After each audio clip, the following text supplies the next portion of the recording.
Hello students, welcome back to our class Mathematica. My name is Tanish Gupta. I am your maths teacher. So in previous lecture we have studied about the polynomials, zeros of the polynomials, and we have done the exercise on it. Now in this lecture we will study factorization of polynomials by two methods. One is factor theorem method and other one is by splitting the middle term method. So first method we will talk about the factor theorem.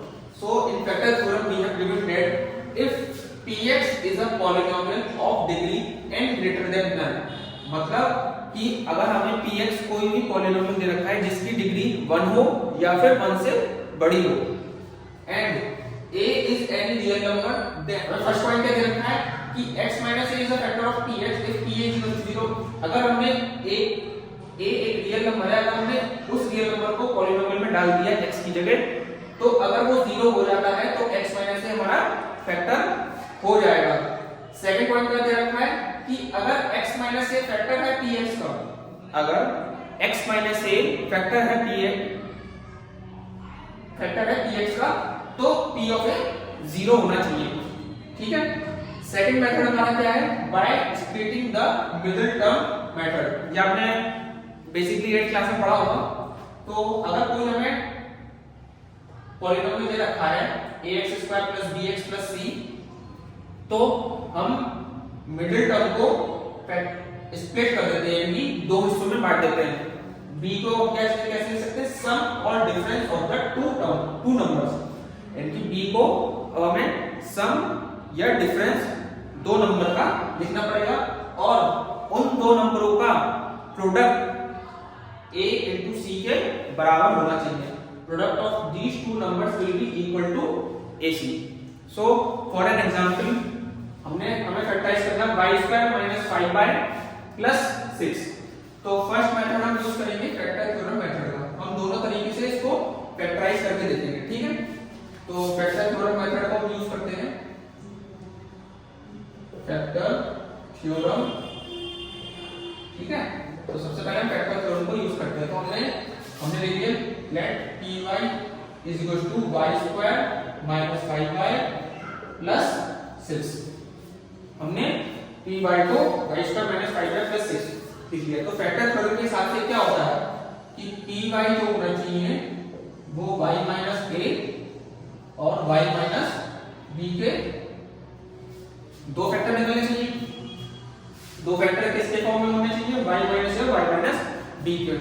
तो जो product होगा a b का, जो product होगा वो 6 के equal होना चाहिए. ठीक है. अगर हम इसको एक्सपेंड करेंगे तो जो a b निकलेगा वो 6 के इक्वल ही होगा. अब हम 6 के फैक्टर्स निकालते हैं. अगर हमें py के फैक्टर्स निकालने हैं तो हमें सबसे पहले 6 के फैक्टर्स निकालने पड़ेंगे. तो 6 के फैक्टर्स हमारे क्या क्या हो जाते हैं, 1 हो जाता है, 2 हो जाता है और 3 हो जाता है. अब हम 1 बाय 1 इसको हम पुट करके देखेंगे इस इक्वेशन में. तो 1 बाय 1 पुट करते हैं. तो p of 1 equals to 1 का whole square - 5 into 1 plus 6 means 1 minus 5 plus 6, which is equals to 1 minus 5 minus 4 plus 6 2. p of 2 put करते हैं. एंटी p of 1 तो 2 आया, तो ये फैक्टर आपका नहीं है. अब p of 2 पुट करते हैं.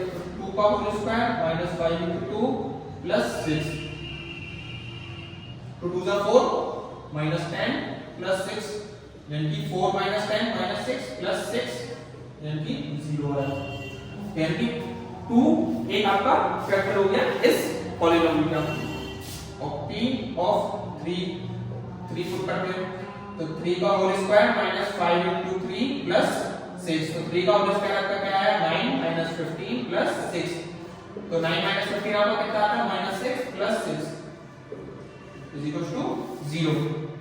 तो हमें इससे क्या पता चलता है कि 2 और 3 वो रियल नंबर हैं जो कि पॉलिनोमियल को 0 बना रहे हैं. तो फिर इसके फैक्टर क्या होंगे, फैक्टर्स क्या होगा आपके इसके फैक्टर थ्योरम मेथड के हिसाब से. देखिए कि अगर a कोई रियल नंबर है और उस p ऑफ a 0 हो रहा है तो x - a फैक्टर हुआ. तो फैक्टर्स क्या हो जाएंगे, x O y minus 2 and y minus 3 are the factors. ये फैक्टर्स हो गए ty के। तो ty इक्वल टू क्या हो जाएगा y minus 2 और y minus 3।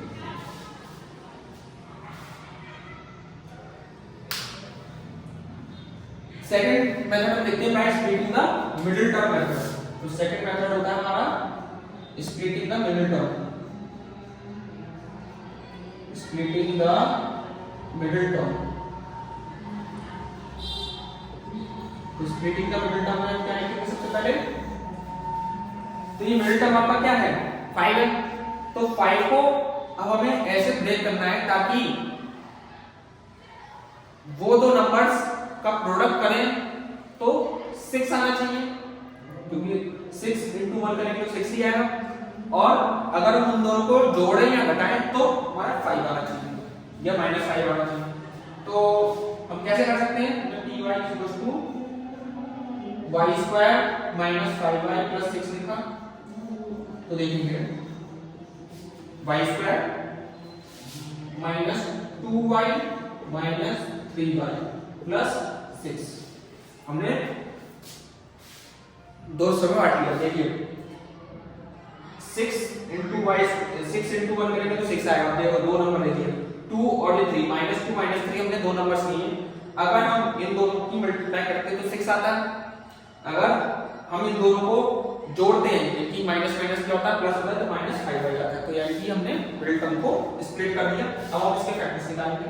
तो इन दोनों में से हमारा y कॉमन आ रहा है y minus 2, इन दोनों से हमारा 3 कॉमन आ जाएगा तो y minus 2 आ जाएगा। हमने इसमें से 3 निकाला था -3 यहाँ निकाला तो y तो ऐसे रहेगा और इधर हमें प्लस करने के लिए मुझे माइनस करना पड़ेगा तो 2 आ जाएगा। अब इन दोनों में से हमारा y minus 2 आ निकलेगा और इन दोनों में और ये हमारा y minus 3 इधर रहेगा। तो आंसर आपका इसमें भी हो जाएगा और इसमें भी यही आएगा। तो ये हमारे दो मेथड है जिसकी हेल्प से हम किसी भी पॉलिनोमियल को फैक्टराइज कर सकते हैं।